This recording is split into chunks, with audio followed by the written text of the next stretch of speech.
Sometimes I turn my mind to days before we broke in two. But I'm lucky, so lucky for the times I spent with you. Hello and welcome to the Lo-Fi Lounge. This is Chris LeRoy. We have a variety show for you. There's going to be music and film and interviews. So glad you're here. We'll get started right now.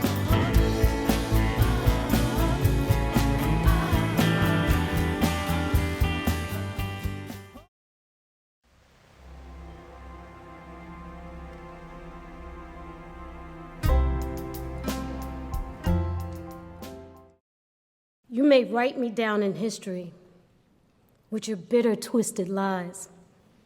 You may trod me in the very dirt, but still, like dust, I'll rise. Does my sassiness upset you? Why are you beset with gloom?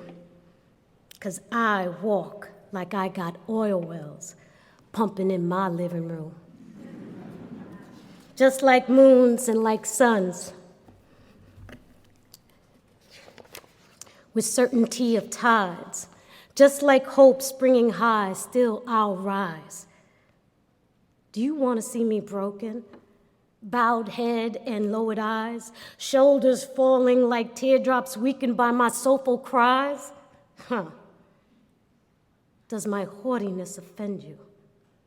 Don't you take it too hard, 'cause I laugh like I got gold mines digging in my own backyard. You may shoot me with your words. You may cut me with your eyes. You may kill me with your hatefulness, but still, like air, I'll rise. Does my sexiness upset you? Does it come as a surprise that I dance like I got diamonds at the meeting of my thighs? Out of the huts of history's shame, I rise. Up from a past that's rooted in pain, I rise. I am a black ocean leaping and wide, welling and swelling, I bear in the tide. Leaving behind nights of terror and fear, I rise.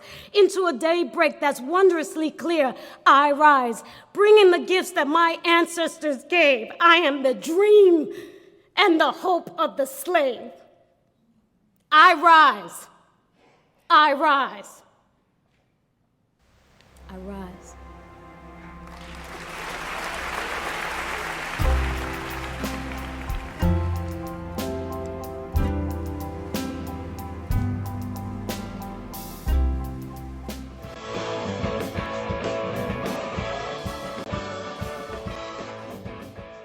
Hello again. My name's Morris. I suppose you know yours. I guess you're wondering about the nature of this contraption.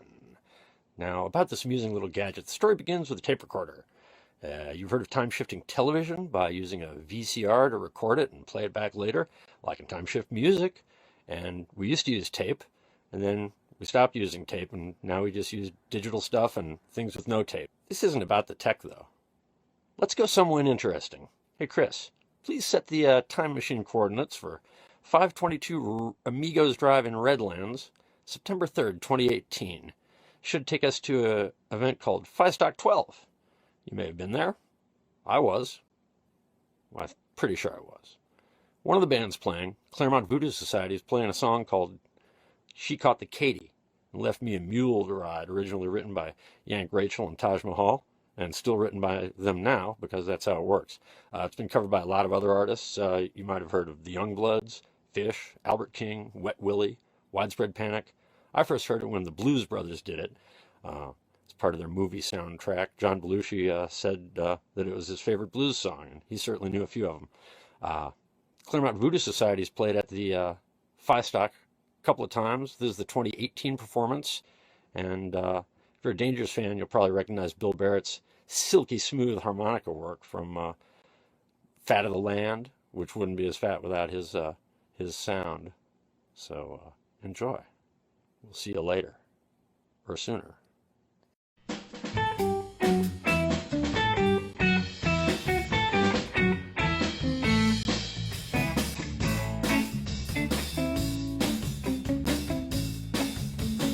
She caught the cater, left me the mule to ride. She caught the cater, left me the mule to ride. Baby caught the cater, left me the mule to ride. Train pulled out, I swung on behind. Still crazy about a hard-headed woman of mine. My baby long, you know my baby, she tall. My baby long, you know my baby, she tall. My baby long, my baby, she tall. She sleep with her head in the kitchen and her feet in the hall. Still crazy about the hard-headed woman of mine. Well, I love my baby, she's so fine. I wish she'd come and see me sometime. She don't believe I love her, look at that shape I'm in. You don't believe I'm thinking, look at this hole I'm in. She caught the cater, left me the mule to ride. She caught the cater, left me the mule to ride. Baby caught the cater, left me the mule to ride. Train pulled out, I swung on behind. Still crazy about a hard-headed woman of mine.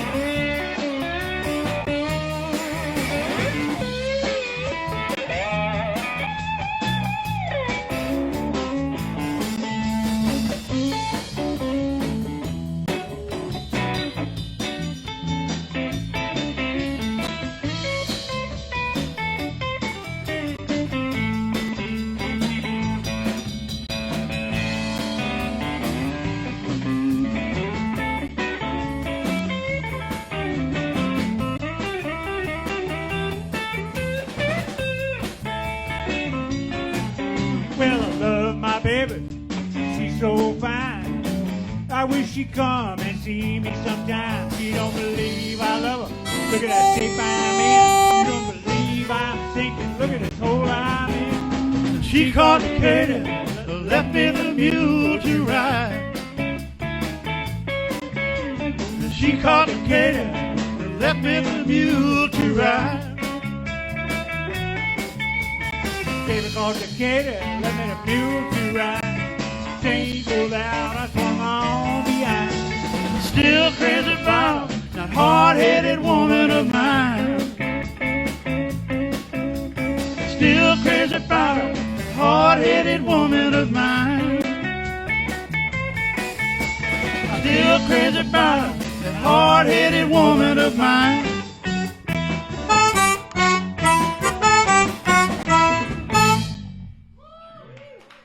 She got the Katy Express. Thank you. Right.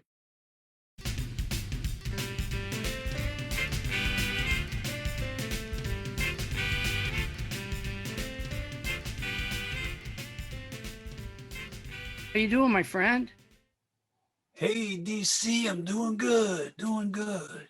I'm glad that we got to meet on LeRoy Street. Yeah, my home. I'm really interested in how you got to LeRoy Street. I was just walking around one day and I said, where am I? And I looked up and it said LeRoy Street. And I said, well, that's where I ought to be.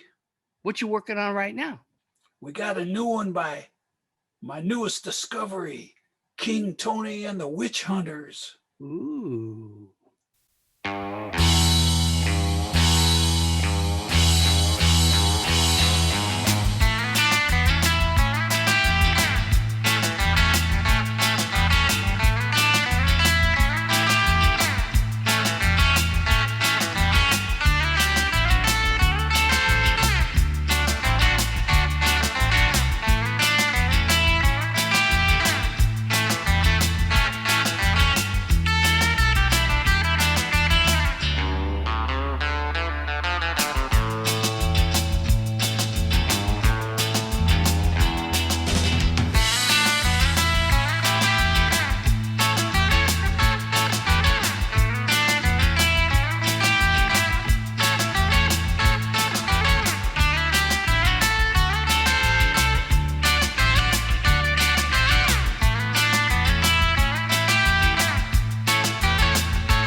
That was pretty groovy, Boss Cat. You know, I do have one question. I know you're a boss, Boss Cat. Do you listen to a lot of Thelonious Monk? Oh yeah, the Monk. That's where I got my hat. So even Boss Cat is hip to the Monk. We'll take it out on some of that Boss Cat monkish music. So long, Boss Cat. See you, DC.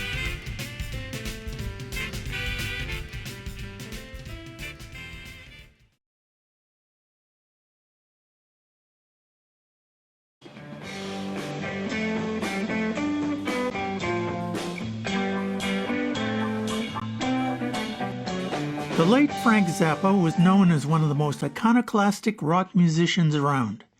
He was posthumously inducted into the Rock and Roll Hall of Fame in 1995. But not everyone is aware of the fact that he was a resident of the Inland Empire from 1960 to 1965. In the spring semester of 1960, 19-year-old Claremont resident Frank Zappa took music theory classes at Chaffey College in Alta Loma, California. This was his only formal music training. The rest of it was self-taught by spending endless hours in music libraries. Zappa met Kay Sherman at Chaffey College, and they began living together in the summer of 1960 in Ontario, California. They married in December of that year. Kay got a job as a secretary at the First National Bank of Ontario. Frank found employment at a greeting card studio in Claremont. Other IE jobs he had were encyclopedia salesman, jewelry salesman, and window dresser. He also was employed for a time in advertising as a copywriter. But music was always the driving force in his life, as can be seen on Zappa's business cards of the early 1960s. To augment his income, Zappa was a member of various Inland Empire bands, most notably Joe Perino and the Mellotones. Zappa described his experience as a member of the band in his 1989 autobiography, The Real Frank Zappa Book.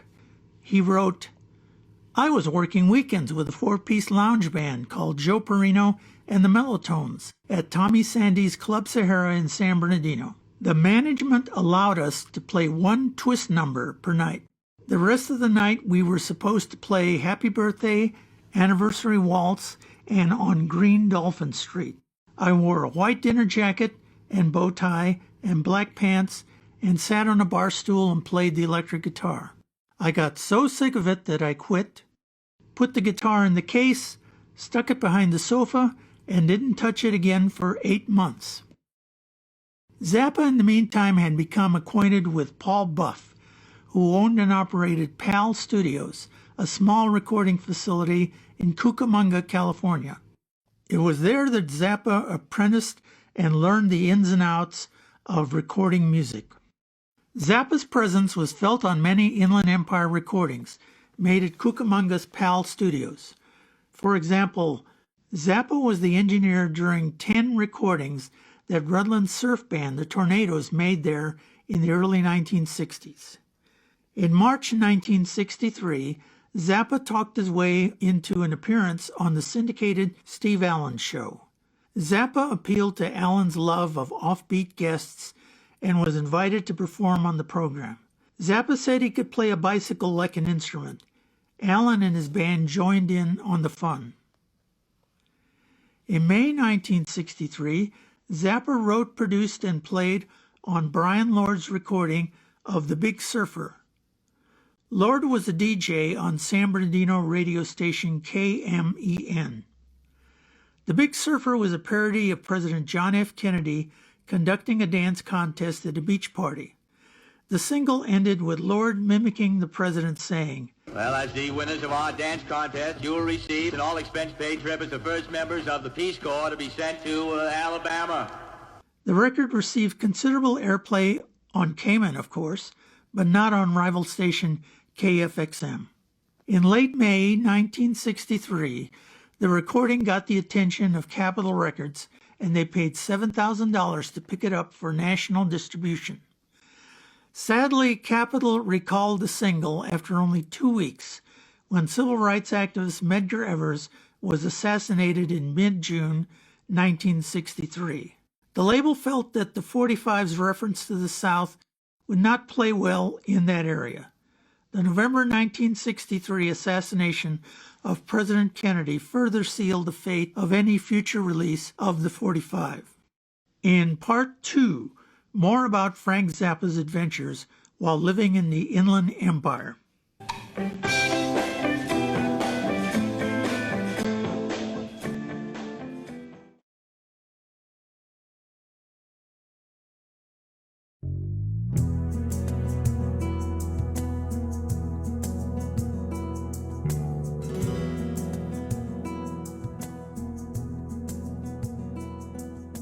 Hey, Greg, how you doing? I'm good. How you doing, Chris? I'm so glad that you're here at the Lo-Fi Lounge, and during this very odd year, I had the pleasure and was just the joy of picking up your album, your new album, Pure Gardens. It's an instrumental album. It's almost rhapsodic in its intent. It has many ravines of lyrical beauty. When did you start working on this album? I started recording this record with David Immergluck producing in 2010. Wow. It was like, come down to LA, get out of your comfort zone. Let's just, just come down here and let's just work. Because he's done so much session work. He's just kind of got this black book, of all these people he meets and connects with. So when it was time, if he had an idea to bring someone in to do something, he just kind of call them up. They come down, session type things, and just come in. And it's like so different from how I was used to working. It's like me and him, we complete our sentences, for me and David, when we're talking, it's really funny. It's like he's kind of like my musical confidant too. It's like he gets me. He knows what I'm trying to do.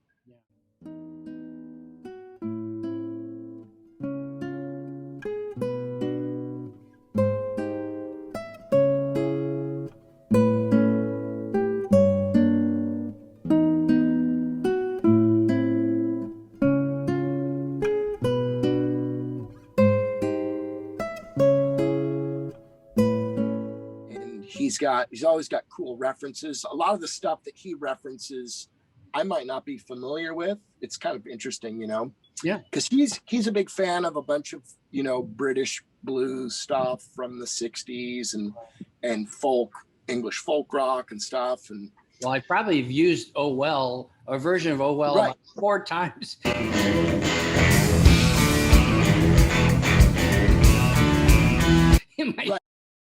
How well recorded. It's just meticulous, the sound, more pure melodic acoustic lines that are just so, not only they're well played, but they are produced so well that some very, very fine touches that you have there just come right through. I was able to get so inside of recording all that guitar stuff too.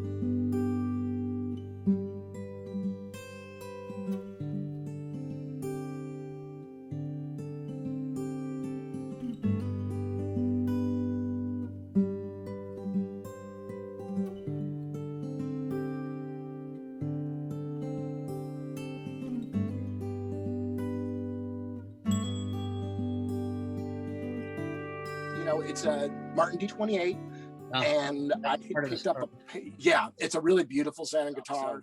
Yeah. I kind of felt like when I was putting it together, it's like I really wanted to kind of show people that I'm capable of doing. I'm capable of doing these different things. Right.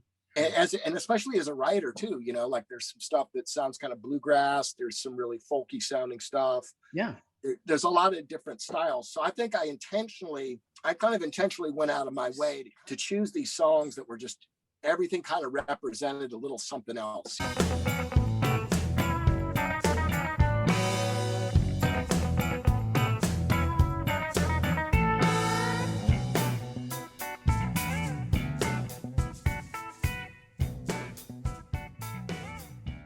It's kind of funny. because like David Lowery always said, oh, Greg's like such a chameleon.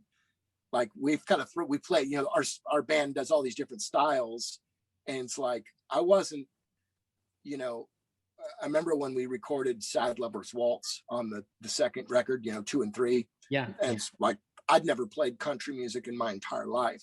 Wow.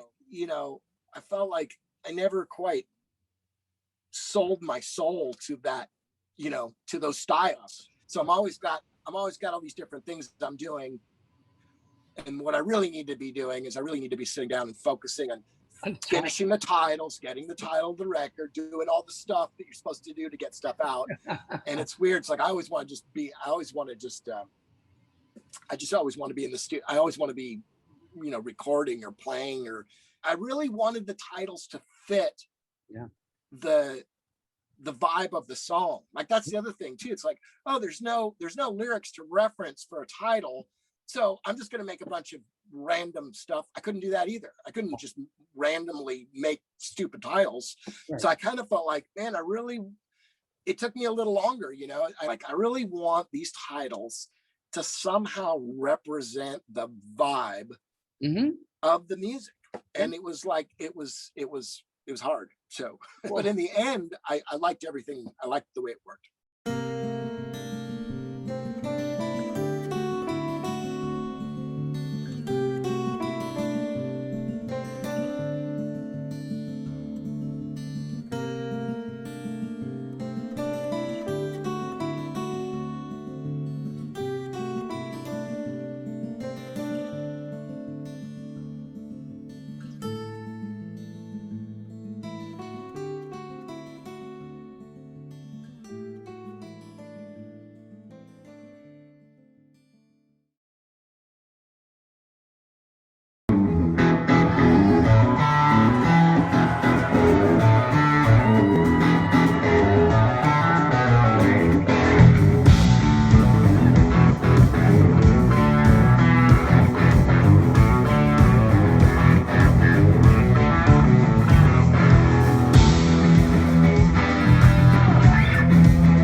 Can't say I ain't pretty and my legs are thin. Don't ask me what I think of you. I might not get the answer that you want me to.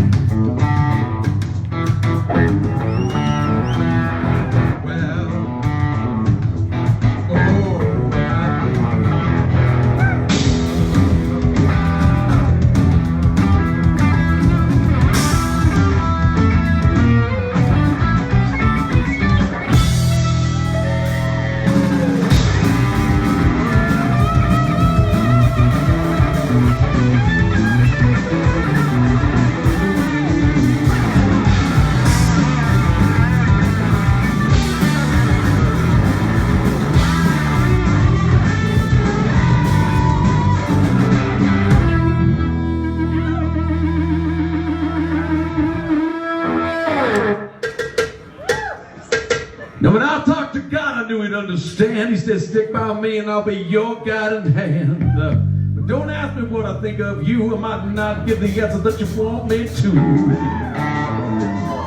Oh well.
white rock and rollers, they were out of controller.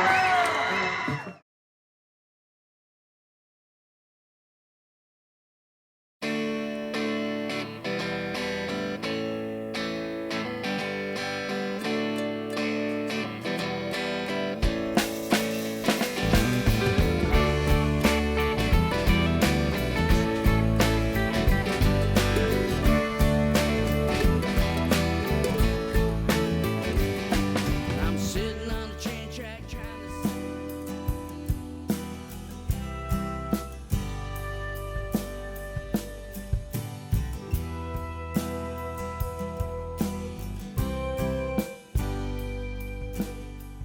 Hello, everyone, and welcome to Dylan Box. I'm your co-host, Ryan Harsh. And I'm Chris LeRoy. And thanks for joining us for another installment. Of the Dylan Box. It's been a little while. Yeah. How have you been? I've been good. We've been working this show, and people really seem to have enjoyed the Dylan Boxes, so we were ready to move on to another piece. Mm-hmm. So should we look in the Dylan Box? I think we're past due. Yeah, reach in there. Reach in there for the Dylan Box. Watch your hand. Yeah, never know. Yeah. Well, usually I Might pull be out something in there. Oh, very small. that's okay. Remember these? Yeah. This old thing called a Compact CD. disc. Compact disc. Right. Well, it looks like we have Oh Mercy this week. Yeah. I'll tell you what, like my thing with Bob was when I first started listening to him, Yeah. I really didn't go past Desire for the longest time. And I knew all this stuff, and I discovered him early 90s Okay. for me. And so I don't know why, but I didn't really mess with that other stuff. I was almost like a purist, I guess you could say. I didn't like that old stuff. Yeah. I had heard snatches of it. And I was like, well, his voice has changed. I don't know if I dig it too much now. But as that kind of kept me away from so much. Yeah. And then as I've gotten older, I'm thinking, I'm listening to this stuff like this, and I'm really starting to like it. Yeah. And that's what happened with this one. This kind of like I had heard a little bit of it before this episode, getting into it, and then really immersing myself in it for the last week, and I'm really like what I hear. I'm interested about the difference in the voice, because that you reference that as one of the key things that is different. Right. And certainly there's a big change between the 60s Dylan that you really kind of grabbed into first, or linked into first, and then the Dylan voices that ensued. But it's certainly not, if the first Dylan you heard is the most recent album, Yeah. you would say, okay, That's true. this is a tough voice to live with, or Right. maybe it's the best voice to live with. Right. But- When I heard this stuff from this era, it was that the voice kind of put me off. Okay. It was different. It was, because Dylan is a singer, you're not getting talked about a lot, for singing in the 60s and the 70s on the stuff he did. Right. In terms of him being like some brilliant singer. But I think later on, it was just different. It kind of shocked me a little bit. It was different to me, and I wasn't completely into it Okay. at the time. But listening to it now, it has this, on this recording especially, it has like this warmth to it that I hear, and it's the way it's recorded. To me, this album has a lot of atmosphere to it in the way that like a Blonde on Blonde does for Nashville. This one has that for like Louisiana and the South. Okay. To me, and it's because of doing a little digging on the history of it. It's because this was recorded in New Orleans. And who's the producer? Daniel Lanois. Right. So basically, Dylan was hanging out with Bono, right? And then Bono recommended Daniel Lanois, and then they crossed paths and they came together. And that's how we have this. And Right. when he went to record, usually he puts together kind of a hodgepodge of different musicians he wants to play with. Right. And I think when he got there, Lanois already had his band. Yes. For good and for bad. Sure. Because the atmosphere for me is one of the things that is at the time when the album came out, it was a very welcome return to form. Sure. People really, it was pretty celebrated. Resurgence. Yeah, say, oh, Dylan's, Dylan's back Yeah. kind of thing. And ironically, 10 years later, they say the same thing about Time Out of Mind, which we do another time, but same producer. Same producer. And it was like, hey, he's back. It's, well, he's been around for a while. Right. Nice try, though. But I liked the album. I remember talking to my other big Dylan head would have been John Hickman, and I always knew he loved Man with a Long Black Coat. And I think a lot of it was about some of the atmosphere that was created in that studio and an ambiance to this album that was very appealing to a lot of folks, and just to sort of lure them back into these songs. I was of two minds. Sure. One was, I remember that kind of warmth that you're talking about, that atmosphere. And he created a kind of a very easy sounding music. It's very accessible, and it kind of weaves like a little tapestry of sound. The second part I started listening to is how that sound and the atmosphere kind of bugged me after a while. And because eventually Dylan, who did have that resurgence again with Time Out of Mind and went back to Daniel Lanois, stopped using Daniel Lanois and started kind of saying, I'm trying to remember exactly how I would quote it, but it's just like, he's too worried about the sound. Right. And I went back, listened to this album and experienced both things. And so, I really like the sound of this album, and I could see how it starts a little bit to get in the way of the material.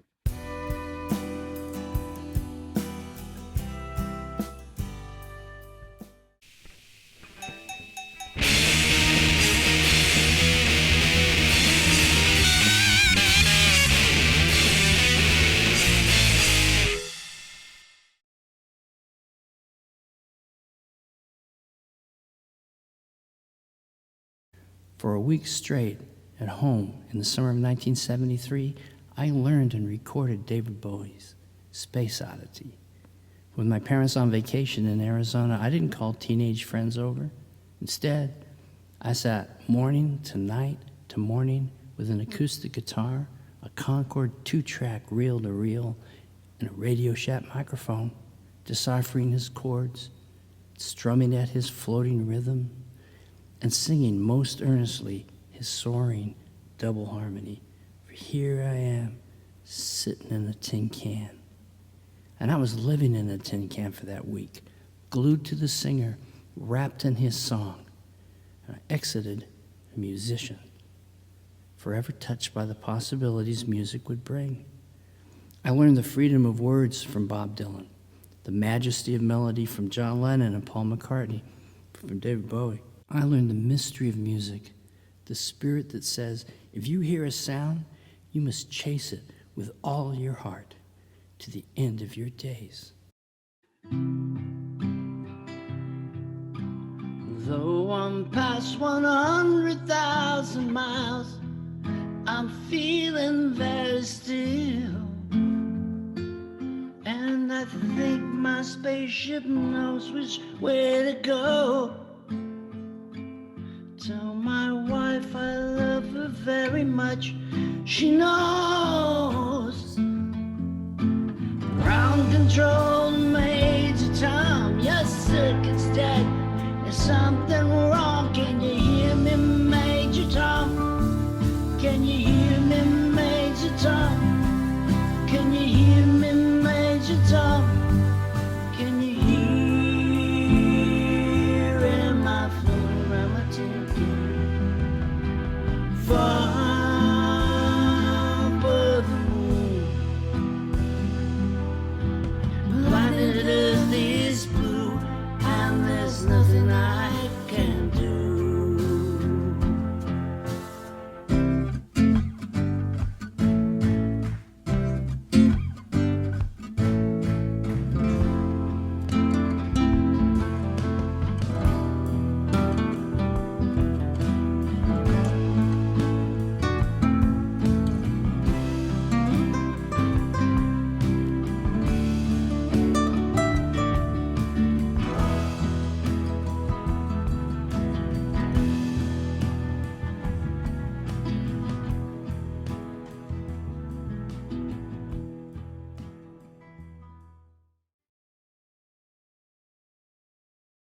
Yes, indeed. Here I am for about a week I am so glad to that I'm see. alive. We were going to record. We were going to go to the studio. Yep. And then you said, well, I'm going to hang with my friends. Maybe we'll do some music and fall off a cliff or something. No, well, I was slated to go to Joshua Tree with my cousins. I made it that far. We went hiking. In 2018, when I left San Francisco, I rented a house in Joshua Tree, and I was out there all the time by myself, including on the trail I spilled on. So we did 49 Palms, which is 2.5 in, about 210 in. So it's up and over, but it's a really manicured trail. It's really not hard. Yeah. But to get to the Oasis, to get to the 49 Palms Oasis, you have to go over some rocks, like Joshua Tree-like rocks. And right. Typically I go in the mornings when I'm out there before it gets hot, and we're like, let's go get some tacos. So we're hiking out of the basin around the Oasis, and I got up on these rocks, and there's two conjoining rocks, like a little gap here, and I was like, I'll just step over that gap. I don't even know I'm not sure what foot lost grip. I'm not sure what happened, but I went down between the rocks and just kind of arced my knee in, and that broke my tibia. My one cousin was in front of me, so he didn't see it happen. My cousin, who's an EMT or was an EMT, was walking behind me, and he said that you went down so quickly I couldn't even see what happened. We fortunately had cell phone service, so we called San Bernardino. Fire department was there, 45 minutes, because they had to hike in, and they'd already dispatched the air ambulance. They were like, there's no way we're walking you out. Right. So they basically hit me with a big shot of fentanyl and rehydrated me. And then I had, two guys under my arms, and two guys grabbed me by the waist of my shorts and hopped me down the rocks to a flat point, which was fun, howling like an animal. And then they dropped me in the basket. There's a guide wire on the basket, and the guy who was taking me up to the helicopter, he's supposed to stay on the ground and hold the guide wire so there's no kind of lateral motion. And he lost control of that. So I flew into a palm tree head, and they were like, keep your eyes closed because there's a lot of grit flying around. So I had my eyes closed, and I'm like, it feels like I have leaves on my face. And so I was just in the edge of this palm tree head, but they backed me out quick, and they got me up, actually got me in the helicopter. And the crew chief, was a woman who's it's all volunteer, that air ambulance. And she's like, you're in. She gave me a big hug on the gurney, and I was like, great, and then it was hospital time.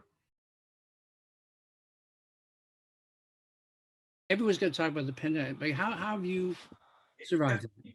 Everybody lost their center. Yeah. Everybody lost their center. And I just felt it was important to talk about just the feeling of losing the center. I even with the broken leg, compared to what one of my best friends lost 3 people in her family to COVID. I mean, basically 2 or 3 people who, could come to the house, and that was that. And so I'd wake up in the morning, walk the dog, go in the basement and work. And that's kind of been my life. And in the midst of that, this is the best album you've ever made. And I think it is. And everybody I've sent it to has told me it is. Yes. And the first song in the series existed kind of in February before we went into lockdown.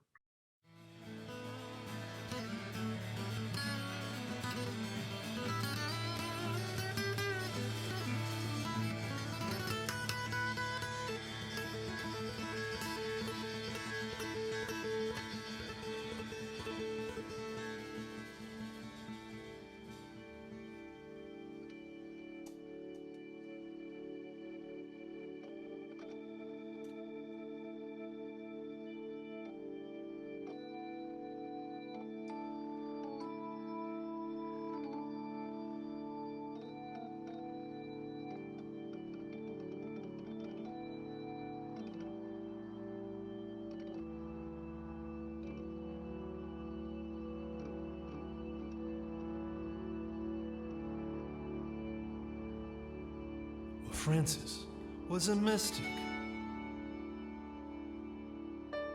I saw him walking in the fields. He said he'd never felt as hopeless, never felt as lonesome, never felt as free. Once I was young and running wild, but time has had its way with me. And now I'm resolute and restless, scorned, forsaken, lonely, maledicted and released.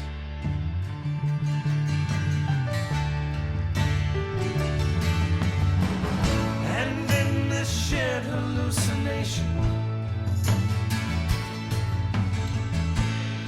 the unproven is belief. What's the point in looking around? How do we call things into town if we know just what we think? We know just what we think.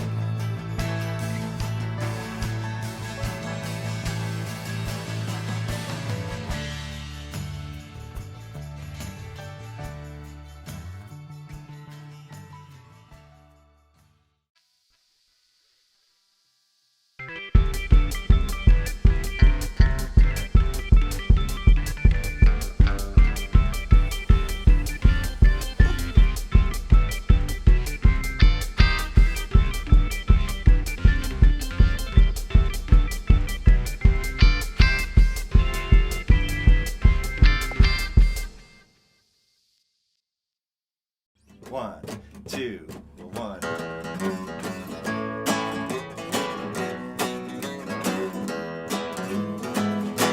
There ain't no palm trees where I come from. No big waves crashing on the shore. No gridlock traffic and no movie stars now. In Park, California, I come from. Now we got oil fields in the Central Valley. We got cowboys out in the Mojave, Salinas Valley, yeah, where I come from. We got farms far as the eye can see. I got good friends out in Texas, and I got family in Tennessee. This here country boy's from California.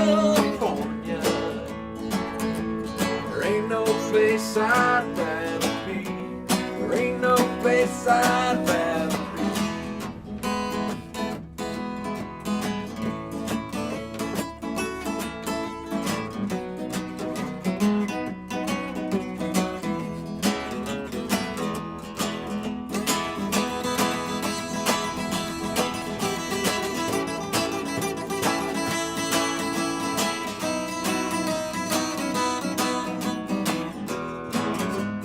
Yeah, from Paso Robles to the Owens Valley, from Mount Shasta on down to Salton Sea. Well, that's where I pick this guitar, that's where I write these songs. And there ain't no place where I'd rather be. I got good friends out in Texas, and I got family in Tennessee. This here country boy's from California. There ain't no place I'd rather be. There ain't no place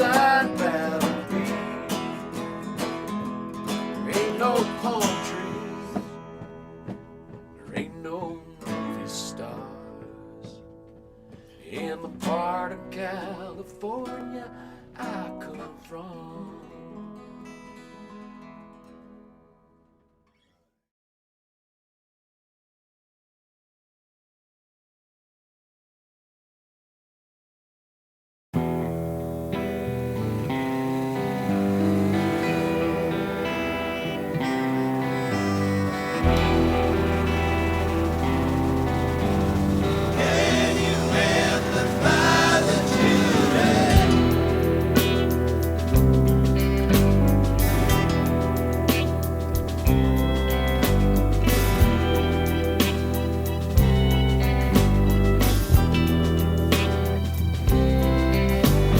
We don't know where we are. Right past nowhere, there we are. Now we're frightened of each other. I've not spoken to my mother. Smoke rise up through our hands, clouds across the promised land.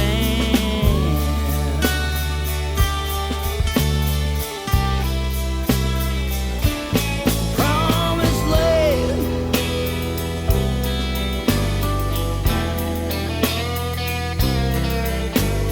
3 weeks back, she's got the fever.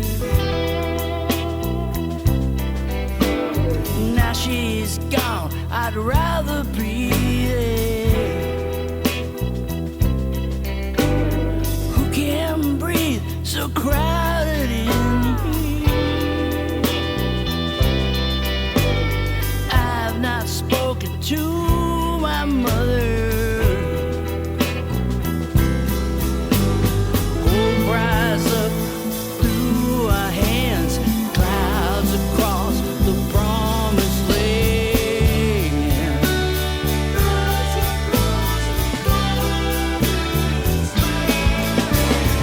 And we amplify the children. Can we amplify the children?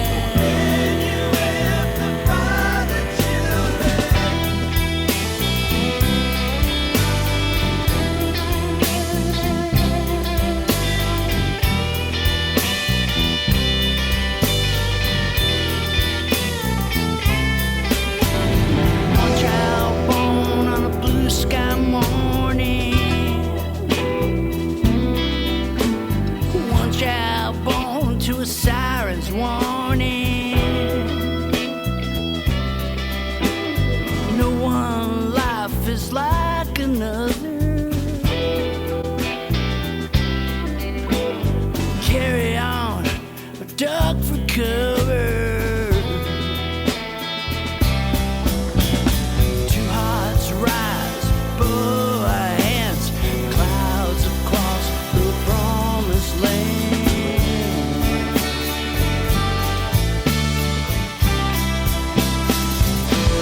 Promised land.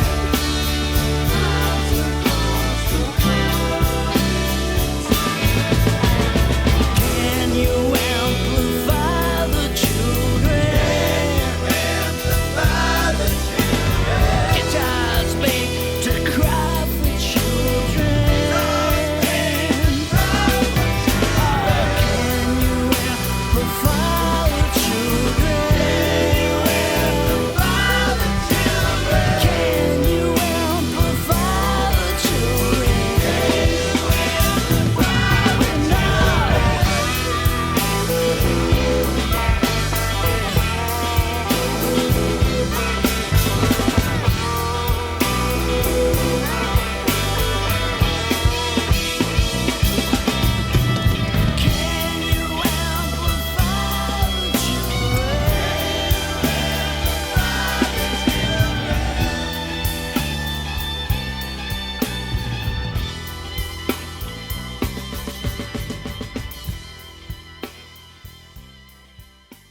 Here's a little taste of some things coming soon.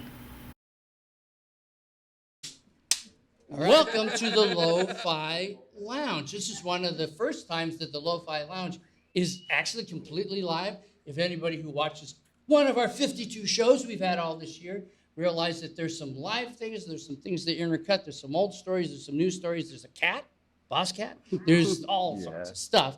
But the best new wrinkle of this is because of my friends, the Stiff Tones here, who suggested to us, and it probably was Rachel, who said, we're going to be out there anyway. Maybe we could put together a little show. We got Sean, we got Rachel, we got Tony. You guys are going to be here working on a new album. How many songs do you have on the new album? At least 10. 10 songs? There is one extra, 11, perhaps. yeah. That you have floating? And you've Well, been it's not so much a floaty, just kind of a surprise, Oh, maybe. surprise.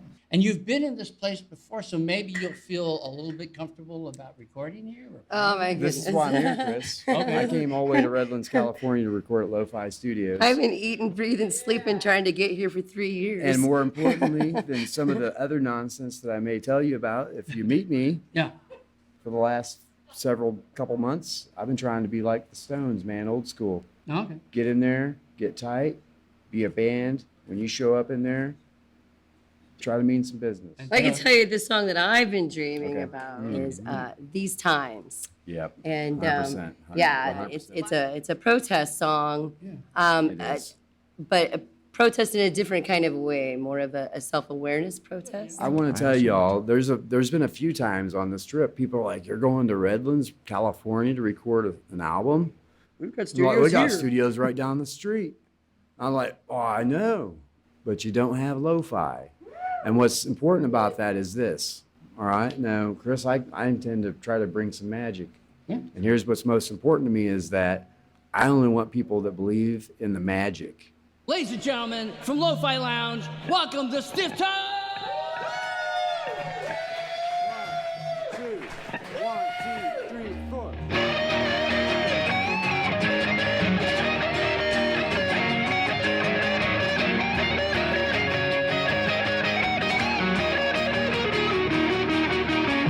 Got nothing up my sleeve, still looking for my queen.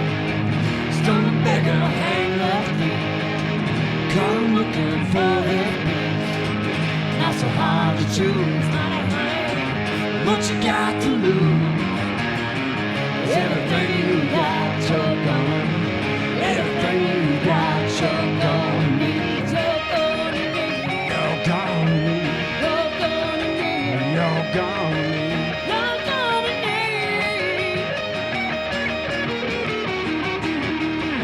I know you don't see me. I'm living in society. I got worse addictions than nicotine. Well, I'm a broken puzzle, could you be the beast? Not so hard to choose, honey, honey. What you got to lose? Everything you got, you're gonna. Everything you got, you're gonna need. You're gonna need. You're gonna need. You're gonna need. You're gonna need. All right, Tony, let him know.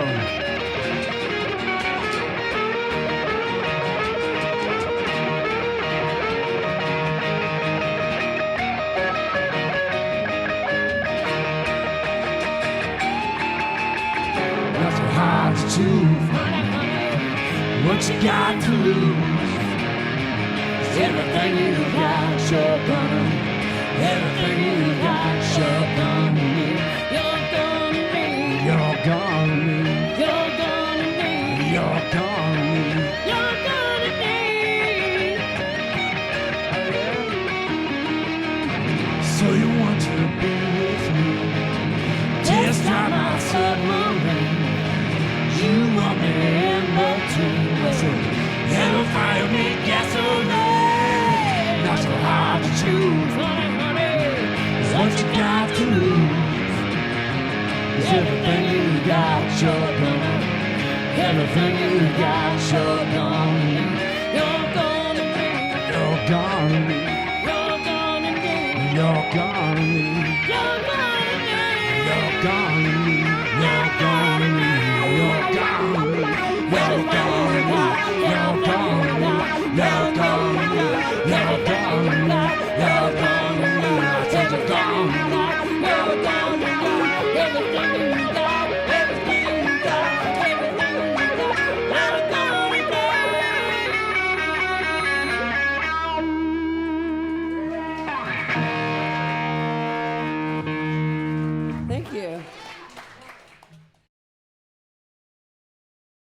Hello, folks.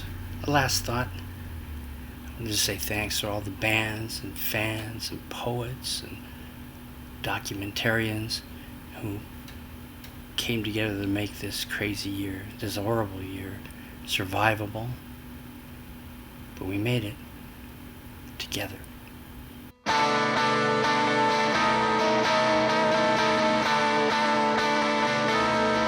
There will come a time when I get weary. There will come a time when I can't see. Even when I close my eyes, see what you've done to me. But there will come a time when I'm not speaking, and you can take my words and melodies. I can lose 1,000 lines to see what you've done to me.